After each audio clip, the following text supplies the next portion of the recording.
Hello everyone, this is part 28 of What If Naruto Was the Devil Ninja, and I hope you guys enjoy this video and to like, to subscribe, to share, and check out the playlist. To see more, comment down below.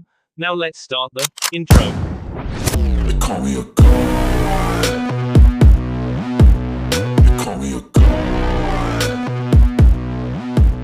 They call me a god. Join my membership, the perks are great. It's in the description. Rias Gremory expected to feel the pee. Looking up from where she was crouched protectively over Koneko, Rias blinked several times. Was she seeing things? She blinked again. Nope, she wasn't seeing things. Standing in front of her was a woman with dark hair like midnight. This woman was not facing her. The woman's kimono flapped as her arms shook. A tail poked out from underneath the short skirt of the kimono, splitting off to almost appear as if she had two tails. Cat ears sat on her head, twitching periodically. You are, Kuroka, right? Rias asked. Kuroka turned and gazed down at her with a single yellow eye. That's right. And you're in the way. Grab Shiron and get her to that healer of yours. Leave this beastie to us. Rias would have wondered what she meant by us, but something powerful chose that moment to strike Hattie Ravitnason in the face. Fire burst from whatever had struck the beast. It was a gout of flame that rose in plumes from the monster's face like the nuclear explosions constantly happening in the sun. Hattie Ravitnason howled as it was sent sprawling to the ground. High above the beast, darting to and fro, was a blonde girl flying on a broom. Is that a magical girl? Asked Rias. No, that's La Fey Pendragon, our mage, Kuroka said. Now hurry up and get out of here. If Shiron D because of you. Don't worry, I'm already moving. Rias didn't need to be told twice, or even once, that she needed to get Koneko to Asia. Koneko was a beloved member of her peerage, a part of her family, and, more importantly, Naruto's girlfriend. She still didn't know if that was the right term. More than that, Rias loved Koneko. She had loved Koneko before Naruto even showed up, and she would continue to love Koneko regardless of what her relationship to Naruto was. She lifted Koneko into a bridal carry. Without even looking back at Kuroka and La Fey Pendragon, she took off toward the last known location of Asia and Issei.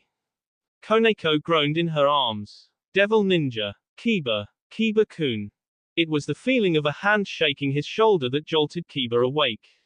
He groaned, blinking in an attempt to make the blurriness in his eyes go away. It worked, albeit, it took a while. It was while he was getting his vision back that he realized someone was standing in front of him. As his vision sharpened, he noticed that it was Tsubaki, tears in her eyes as she shouted his name. He blinked several times, then groaned again, hair swaying as he shook his head. I'm fine. What happened? What are you doing here? I came back to help. Rhea is with Issei-san and Asia-san. Fenrir nearly KU, Tsubaki said, still appearing ready to bawl her eyes out. When you struck that wall, I was so worried. You weren't moving or anything. I thought you were D. That's so. He must have blacked out before then. Speaking of, where is Fenrir? He's battling against the White Dragon Emperor, Akeno said. She was standing beside him and Tsubaki, arms crossed. Kiba thought she was trying to act cool at first, but then he noticed the bee seeping from between her arms. You're injured, he said. Not as badly as you, Akeno countered. A loud rumbling interrupted their conversation as, without warning, the building several dozen meters from him exploded when something crashed into it. Fenrir, the wolf of Norse mythology, the son of Loki, tried to flatten the person flitting along through the air. White armor covered their body from head to toe. It looked like a type of scale mail created from dragon scales. Each individual plate glowed with power. Pinions jutted from the person's back, but they weren't the traditional devil wings found on devils. The spines were white, while the wings themselves were blue and shaped like elongated pentagons. Divide. The White Dragon Emperor, each one coming closer and closer to hitting their mark. Divide. Vali, wearing his balance breaker, continued dividing Fenrir's power. It didn't seem to do anything. Fenrir howled and rammed into Vali with all his considerable strength. Kiba barely had time to blink before Vali disappeared. Not even a second later, several buildings crumbled to the ground with a loud crash. If this keeps up, the dimension we're in is going to collapse, Kiba said. What should we do? Asked Tsubaki. I don't know if there's anything we can do, Akeno said. Kiba, grunting, stood up. Whether or not we can do something, we can't just leave things as they are. I don't know what's going on, but Varley is currently fighting our enemy, and the enemy of our enemy is a friend. Let's give him a hand this time. I suppose there's no other choice, Akeno said with a sigh. Tsubaki-san, we're going to need that reflection magic you've been hiding as a trump card. Why you knew about that? Asked a befuddled Tsubaki. Of course, Kiba replied. We've got a ninja in our peerage. Naruto. Closing her eyes, Tsubaki pinched the bridge of her nose. I should have known that Rias would use someone to gather intelligence on us, but I never imagined someone as loud as Naruto could do that. Wait, did you say ninja?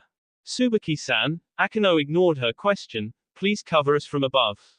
When the situation gets dire, I want you to use your reflection magic. Don't let Fenrir see you.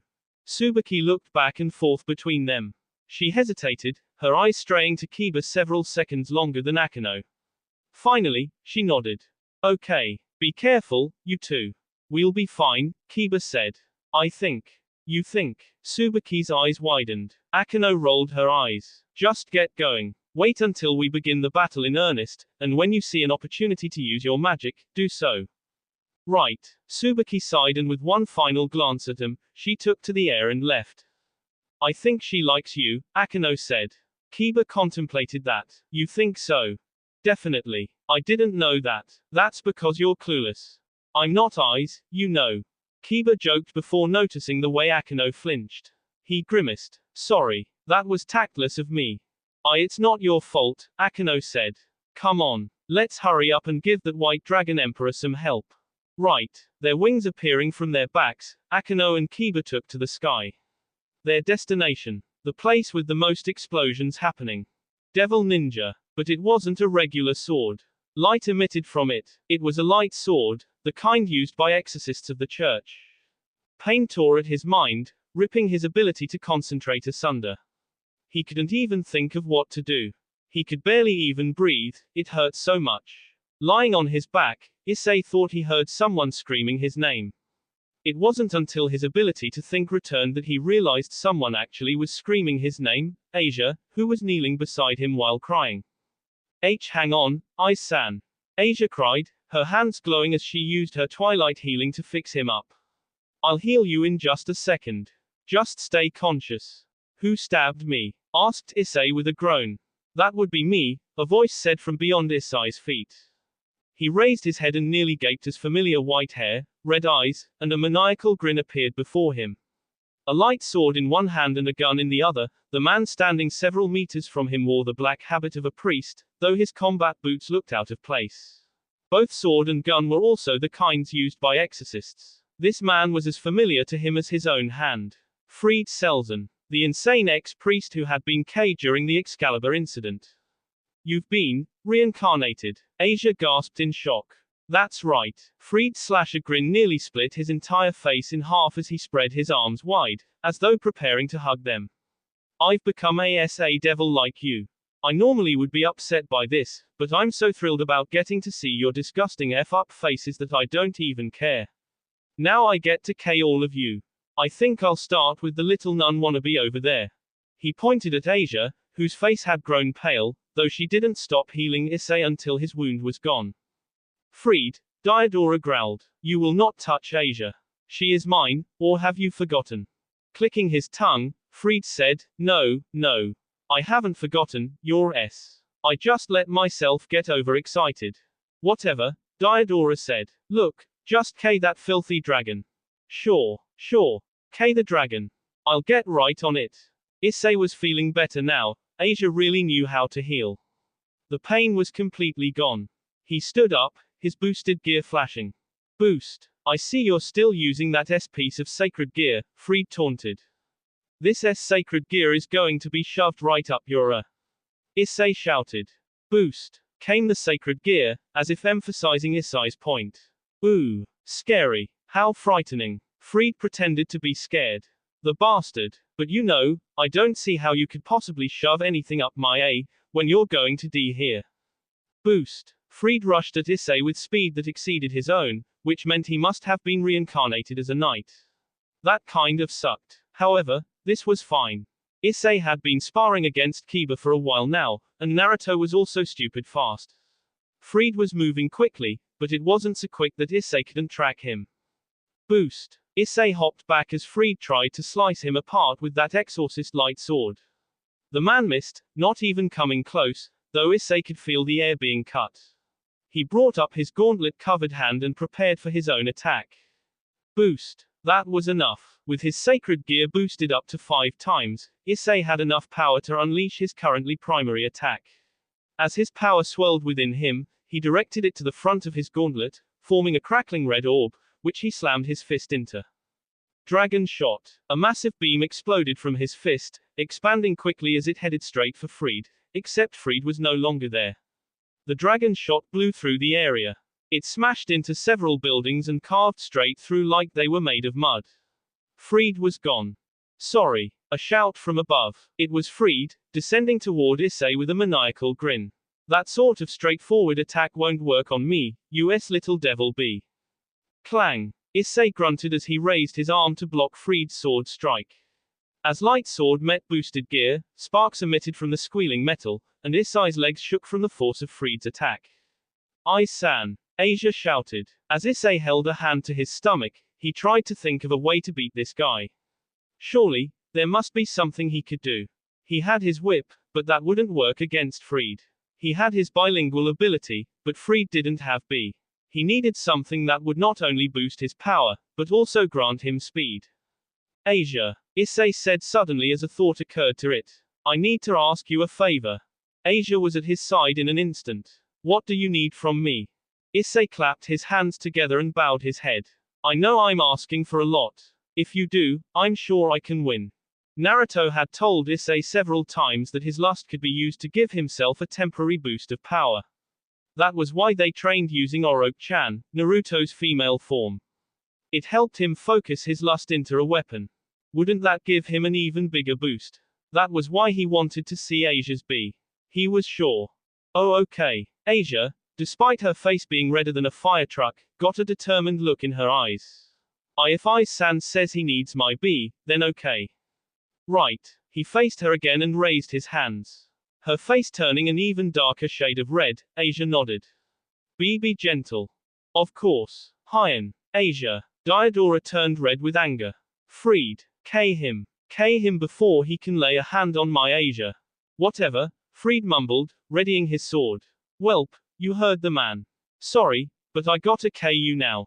Freed put on a burst of speed. Issei knew he didn't have much time left. He needed to act now. That did it. Issei was done. A loud gong echoed within his mind. It was as though the heavens had parted before him and revealed the truth, or maybe the gates of hell were opening up since he was a devil. Either way, in that moment, Issei felt the all-encompassing truth that no one could escape from. Power exploded. It was locked inside of him, a raging inferno of P-energy that was just waiting to be unleashed. Yes, this was it. This was the ultimate power. Welsh Dragon, Balance Breaker. Issei grinned as red armor covered his entire body. Pinions jutted from his back, not the black wings of a devil, but the leather wings of a dragon. His tail, which protruded from his B, waved back and forth, whipping the air around to create miniature cyclones. This was his balance breaker. Boosted gear scale male. "Well, now," Freed began as he took a step back, "this might be a problem." "A problem for you, maybe," Issei said. "Now I'm really gonna tear you a newer." Freed gritted his teeth, but he was given no time to comment as Issei pushed off the ground and threw himself forward. As he kicked up dust behind him, he flew at a speed that not even Freed, now a reincarnated knight, could keep up with. Satisfaction. Pure satisfaction. That was what Issei felt as Freed Selzen went flying. Of course, he didn't fly far. Issei launched his dragon tail at Freed, catching him before he could disappear and wrapping him up like a boa constrictor crushing its prey. Wait, you don't want to K me. No. Issei charged up another dragon shot. I really do want to K you. After everything you've done to Asia, to my friends and family, I'm not going to regret this. Dragon shot. No. Freed couldn't escape. The massive torrent of energy washed over him. Issei actually felt the Dutch nozzle's body dissolve, freeing up his tail, which did not suffer from being hit by his own attack. The energy D down. Issei took a moment to bask in his most glorious victory, until he noticed that the area around him, Asia, and Rhea was no longer the dimension that they had been inside of. He looked around, several dozen meters out. Freaking hell, he said. How many Fenrirs are there? I think there's only one, Asia mumbled. Those must be his children. I actually read about them when I was trying to learn about the other mythologies. That right. It made sense. He shrugged. He couldn't think about that now. Asia. Rias shouted as she flew down from the sky. Koneko was in her arms. Issei tried not to vomit in his faceplate when he saw the state she was in. Asia, I need you to heal Koneko. Oh. No. Koneko. Asia was quick to begin healing Koneko, who Rias set on the ground. As his girlfriend began working again, Issei heard several loud roars and looked up. That was when he saw something that he really wished he couldn't see. Syrinx, Gabriel, Michael, Azazel, Irina, and Barakil were all fighting against 10 massive dragons. Meanwhile, high in the air above even them was a man with blue hair laughing like a loon. We are so totally screwed, he murmured in shock. Devil Ninja. Irina knew as the battle began that she was only getting in the way. She watched as Michael. Meters away and to her left, Syrinx had transformed into pure energy, his very presence now monstrous and causing the world around him to warp as he fought against 3 more Midgardsormr. Irina's teeth rattled and she wasn't even near him. He sent lances of powerful energy at the dragons, which roared as they did their best to avoid getting too close. While it looked like Syrinx surpassed both dragons in sheer power, the beasts were smart enough not to get near him, which meant they were in a stalemate. Syrinx and Michael weren't the only ones fighting. Both Azazel and Barakil were doing their best to take down a pair of Midgardsormr themselves. However, they were neither as powerful as Syrinx nor as skilled as Michael. Azazel was being pushed back as he attacked Midgardsormr, a spear in each hand. Meanwhile, Barakil was using lightning to attack Midgardsormr from a distance.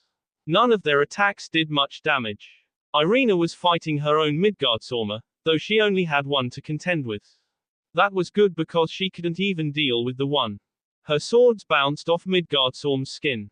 Her spears shattered against its scales. Nothing she did damaged it. Midgardsormr opened its mouth and unleashed a massive blast of fire, a cone of white-hot flames that Irina barely avoided by flying up. Even though she dodged, the heat made her break out into a sweat, and the soles of her shoes melted. I wish Julio-sama was here. If Julio-sama had been here, then maybe she would have stood a chance. Then again, if Julio-sama was fighting, she probably would have only gotten in his way. It was tough to swallow, but the longer she fought, the more Irina realized that she didn't have the strength to fight against foes like this. She was useless. Michael-sama had made a mistake when he chose her to be one of his saints. She was not worthy of being an ace. Irina realized moments too late that her head wasn't in the battle. A massive tail appeared in front of her, and she had no time to dodge this one. She was. Whoa, a voice said in her ear. It took her a moment, but she soon realized that she wasn't moving anymore.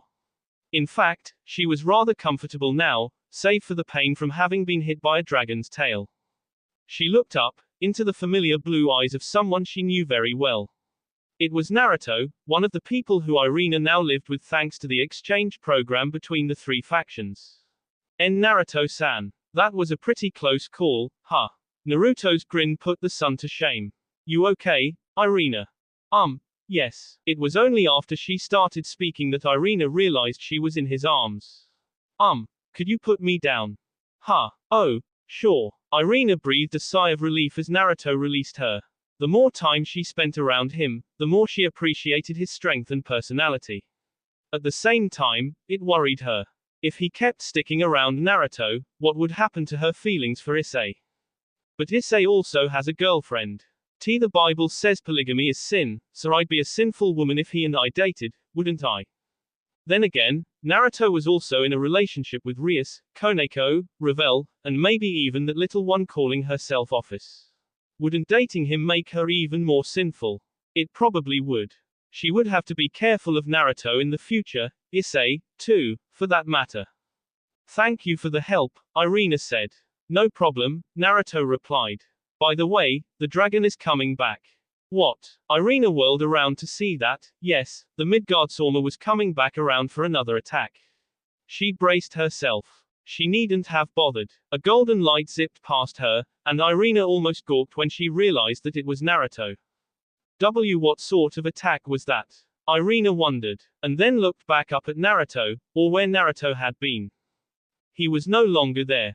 Devil Ninja. Varley thought he might have been able to win if he used Juggernaut Drive, but winning wasn't his aim.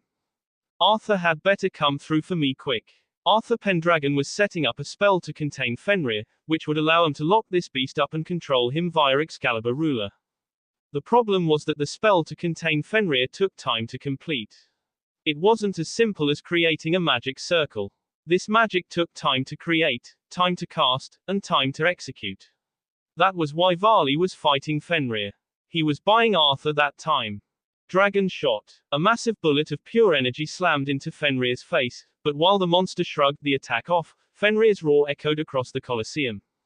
Sword birth. Dozens of swords shot up from the ground underneath Fenrir. Again, the weapons did nothing. They shattered against the monster's skin. Even so, the attack enraged Fenrir even more. Two figures suddenly appeared before him, one darting along the ground with incredible speed, and the other flying down from above. It was Kiba and Issei. Varley stared at the pair, a single raised eyebrow. "What are you two doing?" he asked. "We're here to fight Fenrir with you. What's it look like we're doing, Issei said, shaking an angry fist at him. "I don't need your help," Varley said. "What sort of douchey response is that?" Issei shouted. "While I'm normally not the sort who would intrude upon another person's battle, I really think we should work together," Kiba said. Varley clicked his tongue. "Whatever. Do what you please. Now that's what I'm talking about." Issei slammed his fists together. It didn't take long before Varley realized that having two people, three if he included Akeno launching spells from above, that he didn't know fight alongside him was more of a hindrance than a help. Issei kept getting in front of him when he tried to attack. While Kiba was a bit better at not getting in his way, the knight's fighting style ran contradictory to Varley's. He was nothing like Arthur despite also being a swordsman. Varley tried to fling an energy projectile at Fenrir, but Issei got in the way. "What the hell, Varley? Why did you do that? Don't blame me," Varley shouted back. "It's your fault for getting in my way. Getting in your way. You're the one who's in my woe." Issei and Varley had been practically nose to nose when they were forced to leap apart. "Now isn't the time to argue, you two," Kiba said as he tried to cut into Fenrir's body. Tried being the keyword. His sword shattered against the wolf's body. In return, Fenrir tried to swat him aside, but Kiba darted backward too quickly for it to hit him. Issei growled, but he didn't argue. "Then what do we do? Nothing we've done so far has hurt this thing. We don't need to defeat it," Vi said. "We just need to keep it distracted while my companion casts his spell." "Got it," Kiba said, readying his blade. "Let's go, eyes." "Right." Varley hung back as Kiba and Issei attacked Fenrir together. Neither attack did anything to Fenrir, who shrugged off both the punch and sword like he was being splashed with water. "This isn't doing anything," Issei shouted. "Then it just means we need to try harder," Kiba said. Fenrir tried to smash into them, but Issei and Kiba leapt back, causing the beast to roar and try to launch an energy blast at him. Reflection. A large mirror appeared in front of the energy beam. The blast hit the mirror. Then it bounced off and struck Fenrir. A loud roar echoed off the walls, rending the air. Varley frowned. There was a burn mark on the wolf's face. Kiba and Issei moved in again, launching a double attack that made Fenrir stumble back, although no discernible injuries could be seen outside of the one on its face. Wearing an intense frown, Varley waited until Kiba and Issei were out of the way. "This is my victory," he proclaimed. As though his words were prophetic, a magic circle appeared underneath Fenrir, who looked down in shock as several chains wrapped around it. The wolf struggled. It didn't do any good. Those chains were not the kind that could be defeated with sheer strength, and unfortunately for Fenrir, strength was all it really had. Soon enough, the monster was pulled into the portal that opened underneath it, disappearing from view. "What just happened?" asked Issei, scratching his head as he landed next to Kiba and Varley. "Nothing you need to worry about," Varley responded. "If it's all the same to you, I'll take my leave now. I got what I came here for." Issei muttered. Varley didn't listen. He had done what office asked of him and got a prize out of it. He was satisfied. I wonder how the others are doing, Varley thought as he disappeared within a portal himself. Devil Ninja. Le Fay flew around Hattie on her broom, launching several spells at the giant creature. She frowned when she noticed that it was negated by Hattie's fur. Grounded. It looked like the fur acted as an insulator. I can't let her be the only one doing something. Le Fay decided that it was time to bring out the big guns, and by big guns, she meant some of her most advanced and powerful spells. Black magic, white magic, Norse magic, fairy magic, teleportation circles. She knew spells from everything, but she wouldn't use those spells. If she was going to defeat Hattie, she needed something more powerful, something with more oomph. As Naruto might say. A giant magic circle appeared above Hattie, numerous powerful and ancient seals and symbols lining the entire thing, circling around and within it. Many people would never be able to read those symbols. They were archaic. Each symbol lined the inside, sealed within a circle and a hexagram. Energy gathered within those circles, fire, roaring and powerful. A little more time. Hey, Faye! Kuroka shouted as she leapt backward. Her blue flames, infused with nature magic, engulfed Hattie but didn't actually damage the wolf. They merely grazed its fur, which was almost like armor. How much more time do you need? Just 30 more seconds. Damn. All right. Hattie leapt into the air and tried to crush Kuroka underneath its weight. While the black Nekomata was able to avoid it, leaping backward, the rumbling earth made her lose her balance. However, Kuroka was a Nekomata, a cat monster, and Hattie must not have known that cats had a great sense of balance. What at first seemed like Kuroka being thrown off balance was soon revealed as a feint. Le Fay looked away from the battle happening down below and up at her magic circle. Power crackled inside of it. Flames of holy white fire swirled around like a tornado. It was ready. My spell is ready, Kuroka. Kuroka didn't look up. She leapt back several meters with a few massive leaps that relied on her powerful legs. Hattie tilted its head, confused, as Kuroka suddenly split into several different Kurokas. It was an illusion used to confound one's sight. Only an expert in the sage arts could use it. Le Fay raised her hand, and then, with a deliberately swift movement, she brought it down hard. A massive flame shot from the magic circle. It descended to the earth. Hattie didn't even get a chance to move before the flame slammed into him. The last Le Fay saw of Hattie was the wolf roaring in agony before he was consumed by the divine fires of her forbidden magic. Sorry, she apologized softly, but I couldn't let you keep rampaging. You hurt Naruto's friends. That's unforgivable. She looked around. The other Norse wolf had been defeated by the one known as Cyril Bale. Le Fay hadn't seen what had happened because the beast had been defeated so fast, but it didn't matter. With Hattie now dead, she and Kuroka's task was done. It was time to leave. Le Fay sighed. She had really wanted to see Naruto. Devil Ninja. Naruto didn't really know who the guy in front of him was. Well, that technically wasn't true. He had never seen the guy before. However, there was no mistaking that hair. Sasuke. Naruto pointed. You've grown out your hair. And dyed it. Yuck. What an ugly color. Who the dyes their hair blue? What kind of pansy are you? The one whom Naruto called Sasuke stared at him like he'd just s.a. brick. His face soon turned an interesting shade of crimson, and several tick marks appeared on his forehead, bulging veins that throbbed in time to his angrily beating heart. I do not know who this Sasuke is, but I do not appreciate someone interrupting me while I look down on all the people who are trying and failing to defeat my minions. You even talk like Sasuke. Shut up. Sasuke created several dark purple bolts of lightning, or something very close to it, which he sent hurtling at Naruto. While Naruto had no idea what sort of magic this was, he wasn't too worried. It was moving slowly, well, slowly for him. With his chakra cloak activated, dodging the lightning was a simple matter. He used the immense speed granted to him to practically disappear and reappear at will. To the average eye it would look like he was teleporting, but the simple fact was that it was just pure speed. The lightning struck the Colosseum down below. It exploded with enough force that even Naruto, several dozen meters above it, was pushed back by air currents. That kind of power was beyond the average devil. This guy must be Loki. As a god of Norse mythology, Loki was an extremely powerful existence. Naruto didn't know how powerful, however. That was the problem. Without knowing his opponent's capabilities, finding a way to defeat him would be difficult. Even so, he was positive in his ability to defeat Loki. Yeah, this guy was a big bad with godlike powers, but he couldn't have been more powerful than Office. The problem wasn't a matter of, could Naruto beat him? The biggest issue was, could Naruto beat him without destroying the entire city?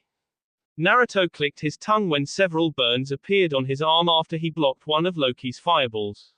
He retaliated by sending 6 chakra claws with a raisin shuriken on them. 5 of the 6 were destroyed before they could even reach Loki. The last one slammed into Loki's face. Chuckling as the Norse god screamed and flew backwards against his will, Naruto flapped his devil wings and soared toward him. This Loki character seemed like a long-range magic user. Magic users normally sucked at close combat, so if he got close and personal, he should be able to wail on this guy. Rasengan. Once more, Naruto created numerous Rasengans with his chakra arms and launched them at Loki from different angles. The Norse god clucked as he sent lances of bright yellow energy outward, slicing through the chakra claws with ease. He then pointed a finger at Naruto. The finger crackled, sparked, and then a massive spear composed of white lightning blitzed toward him. Bayudama. Beast balls were a specialty of the Bayu. For Naruto, the holder of Kurama, now a 10-tailed being with incredible power, creating one was as easy as breathing. The lightning spear was annihilated by the Bayudama, which continued on to strike Loki. Sadly, Loki wasn't a god for nothing. With a scream that rang out across the entire Colosseum, he punched the Bayudama with his bare hand. He probably shouldn't have. For the first time in a while, Naruto used devil magic to create a shield around himself as, worse than the fiercest tempest, it howled in his ears, loud and ferocious. The wind was too great. Naruto flew down toward the ground, slamming into it with enough force to leave him breathless. However, he knew that he couldn't stay there, lying around like a lemon. If it was bad for him, it would be worse for his family. Naruto stood up. His legs threatened to snap. He looked around. Activating his chakra cloak, Naruto rushed over to her. He knelt down and covered her body with his own. As he shielded her, Naruto created a shadow clone, which created a shield out of chakra hands and ran off. Seeing how the clone was successful, he created several more. The job was to find his friends and shield them from the backlash of his attack as well. This is a lot more powerful than I thought it would be. Did you already forget that I have 10 tails now? How about that mountain you and I accidentally destroyed? What were you expecting? I don't know. I didn't think he'd try to punch it. I'm beginning to think all gods are idiots. Not that you're much better. Ouch. Harsh much. The howling, fierce winds eventually died down. Naruto had been using magic and chakra to protect himself and Irina, so he hadn't realized it at first, but upon looking up, he discovered that he and Irina were lying in a massive crater. No, it was more like a canyon. Numerous land masses towered over him and Irina. There were several paths where the earth had cracked that he could walk through. NNNGG. Naruto looked back down as Irina groaned, her eyes slowly flickering opening. She blinked several times. Hey, are you okay? NNN, I'm okay, she slurred. She trailed off. Naruto wondered what was going on as her eyes slowly widened and her face turned red. Naruto-san. Yes. Irina's thighs squirmed. Could you please, get off of me?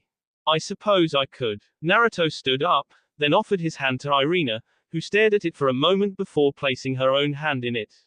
He pulled her to her feet. What happened? Asked Irina. This is my fault, he admitted. I didn't think Loki would try to punch my attack. Had I known he would do that, I would have used something that couldn't be punched. Irina stared at him. This is the result of Loki punching your attack. It's called a Bayudama, Naruto said. It's used by gathering chakra and densely packing it into a ball about the size of my fist before shooting it at someone. It has enough raw power to destroy a mountain. I figured Loki wouldn't be able to block it like he did. Irina paused, shook her head, and then started again. I don't even know what to say to that. Naruto shrugged. We can worry about what you should say later. For now, we should go find our friends. Without waiting for her response, he grabbed her hand and gently tugged on it to make her follow him. Irina squeaked. It was a rather cute sound. Devil Ninja. The battle was over, which meant it was time to reconnoiter, reconvene, and recuperate. Damage had to be catalogued. There was a lot to get done, which meant that Naruto and the rest of the Gremory peerage were essentially free until further notice, since they had little to do with this particular issue. They were neither officials nor leaders. Let the adults handle the aftermath. Of course, just because the battle was over, that did not mean Naruto would get to rest. What were you thinking, Naruto? Using an attack like that in the middle of the Colosseum? Don't you realize we all could have D? Sorry doesn't cut it. Honestly, do you ever think about these things before you do them? Sometimes. That was a rhetorical question. Naruto was kneeling on the ground inside of his and Rias's bedroom in the hotel that Rias's peerage was staying in. He was getting a verbal reaming from his girlfriend, master, probably future wife. Of course, he understood that he actually did deserve this. He hadn't really thought about how strong his Bayudama had become, but he should have. It was obvious. Who else the hell destroys entire mountains on accident just by releasing their power? Koneko, Revel, and Office were conspicuously absent. So he knelt there, knees on the floor, hands against his knees, and silently listened as Rias ranted until she ran out of breath. It took a while. By the time she was finished, her face was flushed red, and she was huffing as she sucked in oxygen. Feeling better? He asked. No, Rias said, regaining her breath. In a move that was as sudden as it was surprising, Rias grabbed him by the lapels of his jacket. Feel better now? Naruto asked. Much better. Rias sighed as she nuzzled her face against his shoulder. Now that she'd spent all her anger, she was being awfully affectionate. So, Naruto began. So, what? Asked Rias. About the Colosseum, are they gonna fix it? Rias shifted some more, trying to find a comfortable position as she spoke. They haven't decided yet, but I don't think so. You can't fix what isn't there. Naruto's Bayudama hadn't just damaged the Colosseum. It had annihilated the Colosseum. There wasn't a single brick left. The entire structure had been destroyed, utterly wiped out right down to its molecular constituents. Erased. All that remained was the canyon that had been created by the backlash from Naruto's attack, a testament to the power that Kurama now possessed. On a side note, the silver-haired Valkyrie he had fought was now in the hospital. It seemed she had been put into a coma after he ripped off the mind control device. He would need to analyze it with Kurama. Speaking of, to think we didn't even use a 100th of Kurama's power. It was almost frightening how much power Kurama now had at his disposal. Having absorbed Kaguya and the other Bayu, Kurama was on par with Office in terms of sheer limitless energy, a fact that greatly intrigued Office and the main reason she had him in the first place. I guess so. What about injuries? He asked. Rias hummed for a moment. There were a few injuries, but fortunately, they were minor. My brother, Lord Michael, and Azazel were able to shield Sona's and my peerage from incurring further damage. What injuries there were all healed by Asia. Revel also managed to escort all of the civilians to safety, and I hear Rainare even helped protect them when several Norse warriors tried to ambush them. Revel, Naruto smiled. She's very good at managing others. She is. Can I ask another question? Why are you letting me date Revel and Koneko? Your real question is, why am I allowing you to have a harem, right? Yes. Polygamy was an accepted practice in the underworld. Even so, no one wanted their significant other to be with someone else. He was sure that if their situations had been reversed, he would not want Rias dating, sleeping, or otherwise being intimately involved with another man. Her actions were incomprehensible to him. Rias didn't speak for several seconds, but that was fine. He knew she was gathering her thoughts. While she decided on which words to choose, Naruto spent that time caressing her hips. As a king, I must consider the feelings of my peerage. A good king always takes her peerage's thoughts, desires, and emotions into account. What's more, I am a Gremory, and for us, our peerage is a part of our family. I love you and Koneko, so of course I'm going to let her be with you. I want for her happiness as much as I do yours. As for Revel. Rias. Naruto prodded when she trailed off. Sorry. Rias shook her head. It's not really my place to say. Suffice to say that Revel, as a rook, has given up her as heiress to the House of Phoenix. Her potential will be wasted if she stays in her mom's peerage, Since her mother is no longer taking part in rating games, and I shudder to think about what would happen if she was traded off to someone who would abuse her. It's better that she becomes involved with you. Once you become a high-class devil and earn the right to have a peerage, she'll make a great addition. You really are too kind. Naruto kissed her hair. Of course, Koneko and Ravel aren't the only ones who love you. Naruto paused. They aren't. Partially sitting up to look at him with an incredulous gaze, Rias said, "Don't tell me you haven't noticed the looks that Irina has been giving you." "I did notice them, but I thought she was just being curious," Naruto admitted. "Doesn't she like eyes?" "I believe her feelings are divided on the matter, but I somehow don't think she loves eyes. She and I are childhood friends. However, being childhood friends doesn't mean they're in love. That said, I do think she had a crush on eyes when they were younger, which explains why she's divided on who she likes." As Naruto thought about that, Rias laid back down, using his shoulder as her pillow. Naruto didn't love Irina. He liked her, certainly, but they hadn't really spent enough time for him to say he loved her. It wasn't like Ravel and Koneko, whom he had bonded with over the course of time. At the same time, that's only part of the reason you're allowing this, isn't it?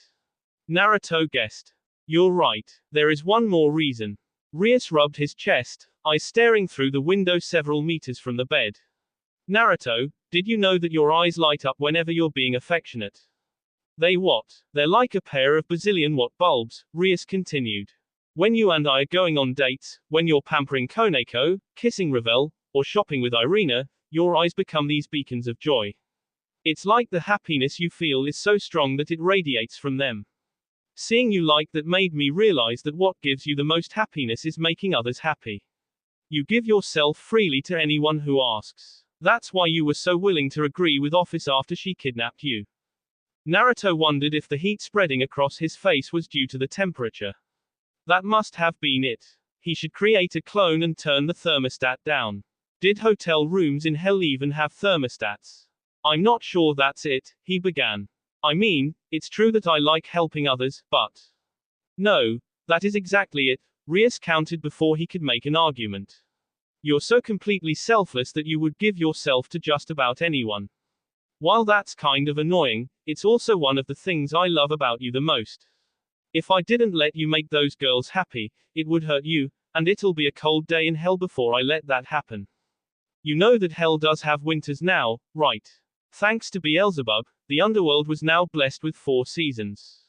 Naruto didn't know the specifics. However, he knew that weather manipulation was difficult to create. Rias slapped his chest.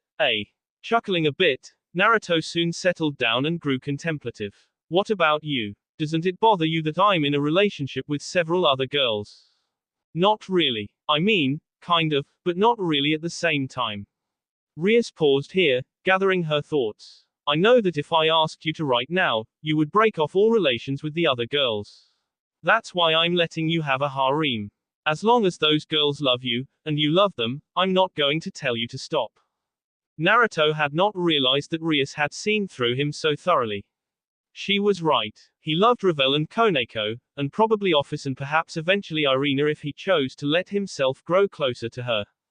However, Rias was his priority. If there was an existence around which he revolved, that would be Rias. Even if it hurt him, if she said, "I don't want you to see them anymore," then he would obey her, not because she was his king, but because she was just that important to him. "I appreciate that," Naruto whispered. Rias K his bare chest. "Anything for my future husband." Silence ensued in the large hotel suite, with the only sounds being the nightlife outside. As he listened to the noises coming from several stories below, a frown soon crossed his face. "Rias. Yes. Where are Koneko, Ravel, and Office?" "Ah, devil ninja." Koneko sniffed the air several times, tracking the familiar scent of her sister. It wasn't like the woman was doing much to mask her presence. She was probably leaving a trail on purpose so Koneko would follow it. The trail led outside of the hotel, toward the back, in a small alley. Kuroka was leaning against the wall, arms crossed under her chest, lips peeled back in a small grin. The black kimono that covered her was quite revealing. Koneko frowned. She wasn't the modest type, but she at least had style. "What do you want, Kuroka?" she asked. Is that any way to treat your big sister, Shiron? Asked Kuroka, smiling her cat-like smile. That isn't my name anymore, Koneko said. My name is Koneko Tujo. I'm a member of Rias's peerage now, not your little sister. That girl D after you abandoned her. Are you so sure of that? Asked Kuroka, pushed off the wall and walking forward. She stopped when barely half a meter separated them. B is thicker than water, you know. You can change your name, try to forget about your past, but you and I will always be sisters. That sort of twisted logic doesn't work on me anymore. Koneko glared at the older Nekosho. Now what do you want?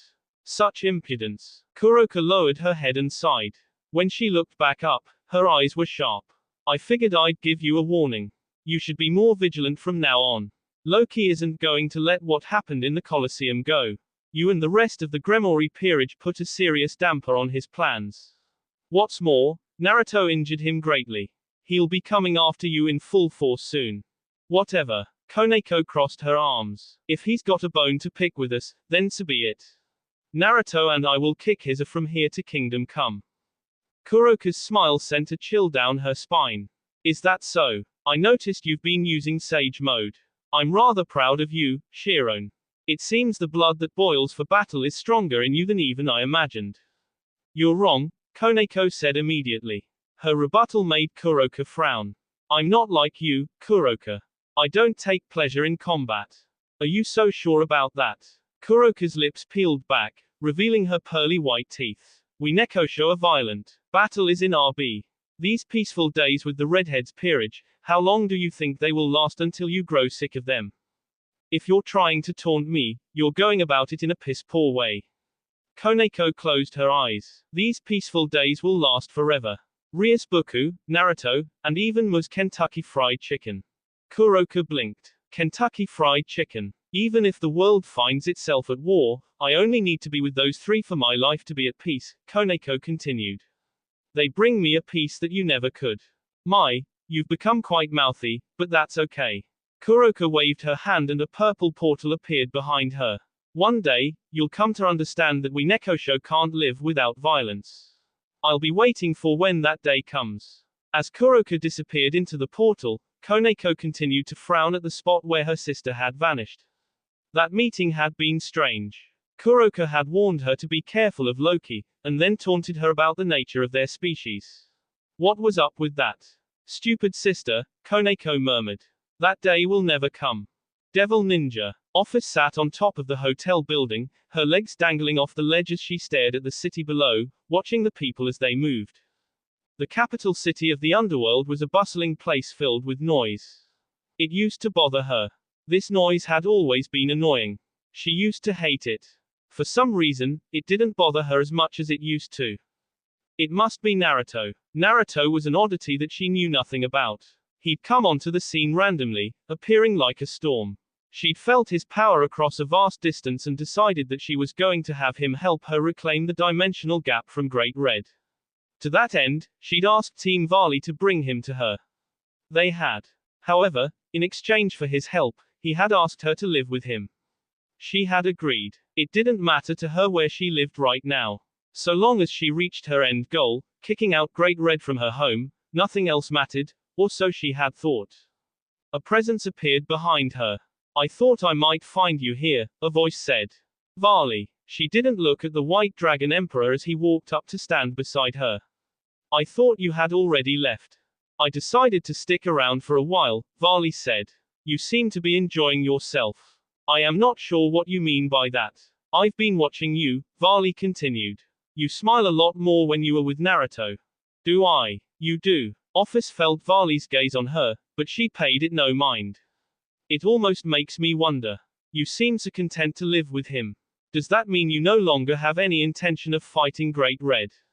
Of course I do, Office answered immediately. Really? Office finally turned her head to frown at Varley.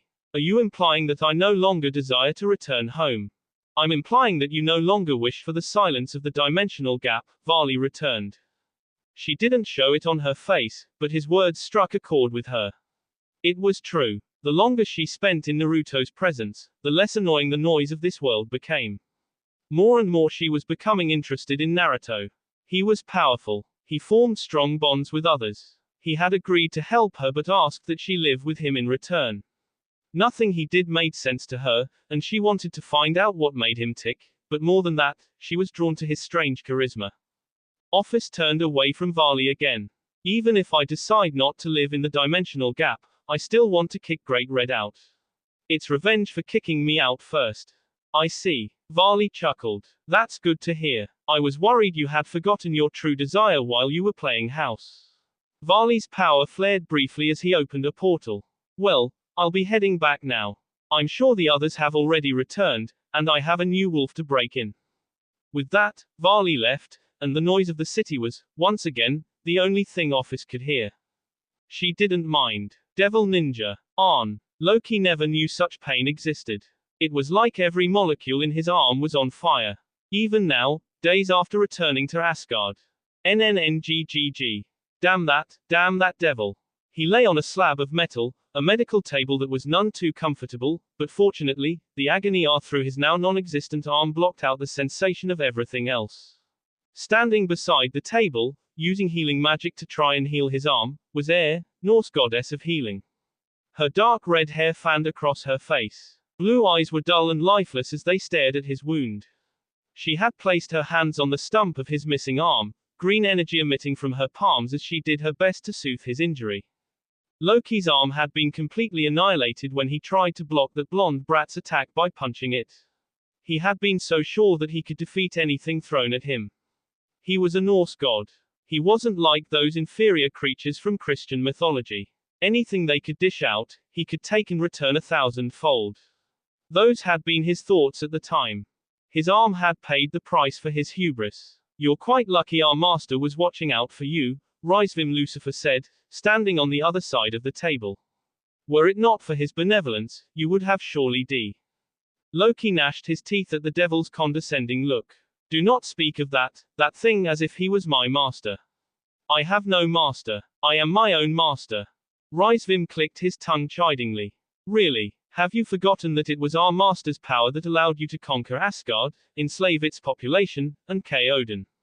Without him, none of this would have been possible. He is your master, whether you want him to be or not. Loki would have growled, but he was in so much pain that he couldn't muster up the strength to do anything else. He hated to admit it. He hated the idea of being on another person's leash again. However, it was true that everything he'd accomplished had only been made possible because of that thing called itself the true leader of the Cows Brigade. A shudder passed through him as he thought of that man, that monster, whatever it was. He still remembered his first meeting with that being. He still recalled the fear he felt as the being's power washed over him. It had been like drowning in a sea during a storm. Of course, our master did not save you merely out of benevolence, Rysvim continued. He expects you to pay him back. What does he want from me? Loki asked in a growl. Oh, nothing much. Rysvim smiled. He just wants you to force Naruto to use Sage Mode more. You didn't accomplish that this time, but he's sure you can do it, if you try hard enough. Loki knew of Sage Mode, but he didn't know why this master wanted to make the blonde brat use it. There was something odd about that. However, he could think on it later. Fine, Loki said. Tell your master that I'll force the brat to use Sage Mode. Good. I'll report that to our master. Loki snarled as Rysvim disappeared through a portal. As Air continued working to heal his arm, he stared up at the ceiling and made a promise to himself. Just you wait. Soon, I'll gain more power than you can possibly imagine. Then I'll kill both you and your master. That will be all for this video. Be sure to like, subscribe, share, and comment down below for more videos. Goodbye.